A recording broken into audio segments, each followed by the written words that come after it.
Si Aling Cora ay isang matandang tagapaglibing sa kanilang baryo. Sa loob ng maraming taon, siya ang tumutulong sa paghahanda ng mga bangkay para sa libing. Isang araw, natanggap niya ang bangkay ni Mang Ben, isang kilalang matapobre, at madalas magalit sa mga tao noong nabubuhay pa. Sinasabi ng mga kapitbahay na si Mang Ben ay hindi naging mabuting tao, kaya't malamang na hindi rin siya matahimik sa kabilang buhay. Habang nililinis ni Aling Cora ang bangkay, napansin niyang parang may kakaibang ekspresyon sa mukha nito, hindi mapayapa at tila puno ng galit. Nagdasal si Aling Cora at nagpatuloy sa kanyang gawain. Ngunit nang itaas niya ang ulo ng bangkay upang ayusin ang unan, bigla niyang naramdaman ang malamig na hangin na dumaan sa kanyang paligid. Kinagabihan, habang natutulog si Aling Cora, nanaginip siya ng kakaiba. Sa kanyang panaginip, nakita niya si Mang Ben na nakatayo sa gilid ng kanyang kama, nakangisi at may mabigat na titi. Hindi pa tapos ang kwento ko, bulong ng bangkay sa kanya.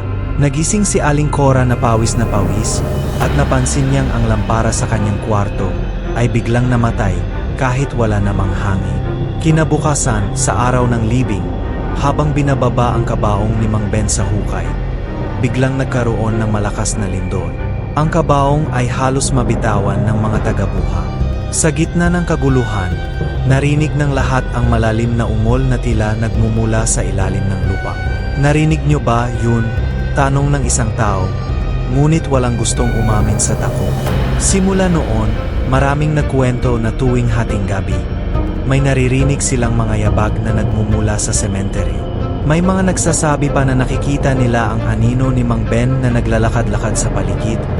Tila ba may hinahanap o hindi pa matahimik? Si Aling Cora, sa takot na balikan ng bangkay, tumigil na sa kanyang trabaho bilang tagapaglibing. Natutunan niya na hindi lahat ng bangkay ay tahimik na naghihintay sa kabilang buhay. Ang ilan ay maaring bumalik upang ipaalala ang kanilang presensya, lalo na kung may iniwang galit o sama ng loob noong nabubuhay pa.